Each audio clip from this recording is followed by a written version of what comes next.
जय श्री राम।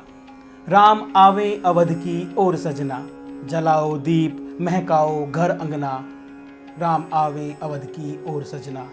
राम 14 वर्ष का कठिन वनवास काटकर अपने भ्राता लक्ष्मण और भार्या सीता के साथ आज अयोध्या आने वाले हैं। तो पूरी अयोध्या को दुल्हन की भांति सजाओ, मनाओ, दीप जलाओ, मंगल कामना गाओ, क्योंकि राम आज अयोध्या में आने वाले हैं। सखी वंदन वार लगाओ प्रिय, रंगोली से चौक पुराओ प्रिय। चौखट देहरी पर एक जलाओ प्रिय, मेरी आई दिवाली मनाओ प्रिय। इस रजनी को भोर बनाओ प्रिय, क्योंकि आज राम आने वाले हैं। राम आवे अवध की ओर सजना, जलाओ दीप महकाओ घर अंगना। आप सबको प्रकाश पर्व की ढेर सारी बधाई। दीपावली का शाब्दिक अर्थ होता है दीप और अवली, यानी दीपों की श्रृंखला। जब राम अयोध्या वापस लौटे तो अयोध्या वासियों ने दीपों की एक पूरी श्रृंखला सारी समस्त अयोध्या में जलाई। वो दीपावली थी। दिन श्रृंखला में अगर हम दिन श्रृंखला की बात करते हैं तो दीपावली कार्तिक मास की अमावस्या के दिन आती है। माना जाता है कि इस दिन श्रृंखला के हिसाब से सबसे घना अंधेरा होता है। इस अंधेरे के निवारण के लिए, इस अंधेरे को प्रकाश देने के लिए दीपों की लड़ी जलाई गई।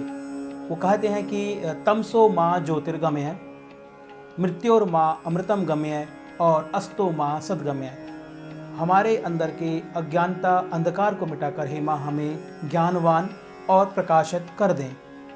मृत्योर माँ अमृतम गम्य, हे मृत्यु की देवी आप हमें अमृत प्रदान करें। अस्तो माँ सदगम्य, हम जिस भी मार्ग पर हैं हमारे इस मार्ग को प्रशस्त करते हुए आप हमें सदमार्ग पर लेके जाएं।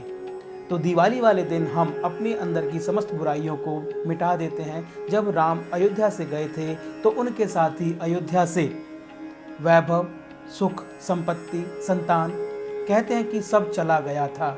सब लोग बड़े नीरस और उदास हो गए थे।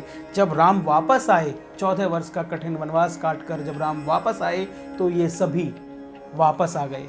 लक्ष्मी की 8 विधियां, लक्ष्मी के 8 रूप राम के आने से आ गए। इसीलिए हम लोग रात्रि में, संध्याकालीन में, टाइम और दिन के हिसाब से लक्ष्मी के 8 रूपों की पूजा करते हैं। एक और मान्यता ये भी है कि दीपावली से एक दिन पहले समुद्र मंथन जब हुआ था तो धनवंतरी इसी दिन हुई थी।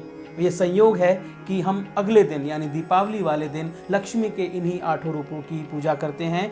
पहला जो स्वरूप है वो है आदि लक्ष्मी, दूसरा जो स्वरूप है वो धन लक्ष्मी, तीसरा धान्य लक्ष्मी, चौथा गज लक्ष्मी, संतान लक्ष्मी, वीर लक्ष्मी, जय लक्ष्मी और विद्या लक्ष्मी। अगर हम आज के दिन लक्ष्मी माँ की पूजा करते हैं तो हमें लक्ष्मी के 8 स्वरूपों की दया प्राप्त होती है। लक्ष्मी के साथ साथ हम प्रथम पूज्य गणेश की भी पूजा करते हैं। कहते हैं कोई भी हम नया कार्य करते हैं, कोई भी हम किसी भी देवता की पूजा करते हैं तो पहला भाग गणेश जी को दिया जाता है। तो गणेश और लक्ष्मी की पूजा करना दिवाली वाले दिन शुभ माना गया है। शुभ और लाभ, ये 2 गणेश जी के पुत्र हैं।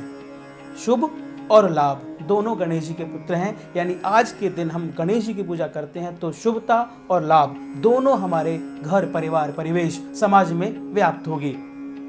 वो लाभ ही क्या जिसमें शुभता ना हो, वो लाभ ही क्या जिसमें समाज के लिए उत्तरदायित्व ना हो, वो लाभ ही क्या जो सिर्फ हम अपने स्वयं के लिए सोचें। लेकिन आज के दिन अगर हम पूजा अर्चना और उपासना करते हैं, लक्ष्मी जी के 8 रूपों की प्राप्ति होती है, साथ ही हमें गणेश जी की महिमा भी मिलती है। तो आज के दिन यानी दीपावली के दिन हम गणेश और लक्ष्मी जी का पूजन करते हैं।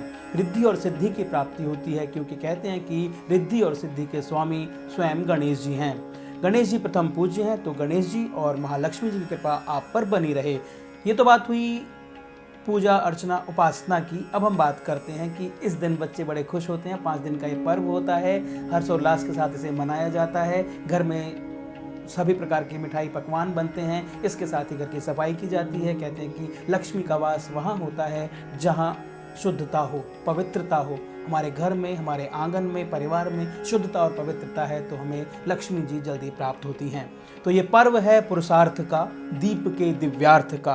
देहरी पर एक दीप सदा जलता रहे, अंधकार से युद्ध हमेशा चलता रहे। अंधकार पर हमें विजय प्राप्त करनी है। अंधकार से युद्ध हमेशा चलता रहे, हारेगी हर बार अंधियारे की घोर कालिमा।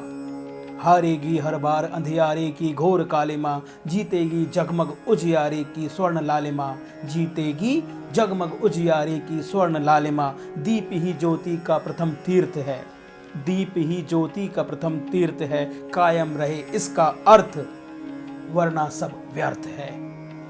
दीप ही ज्योति का प्रथम तीर्थ है, कायम रहे इसका अर्थ वरना सब व्यर्थ है। हम एक दीप अपने अंदर जलाएं, एक ऐसा दीपक जलाएं, अपनी देहरी पर जलाएं, मन में जलाएं, जो आपको और सामने वाले को दोनों को प्रकाशित करे। दीप की एक खासियत ये भी है, अगर वो झोपड़ी पे लगा है तो भी उतना ही प्रकाश करेगा, और किसी अट्टारी पर, किसी महल की अट्टारी पर लगा हुआ है तो भी वो इतना ही प्रकाश करेगा।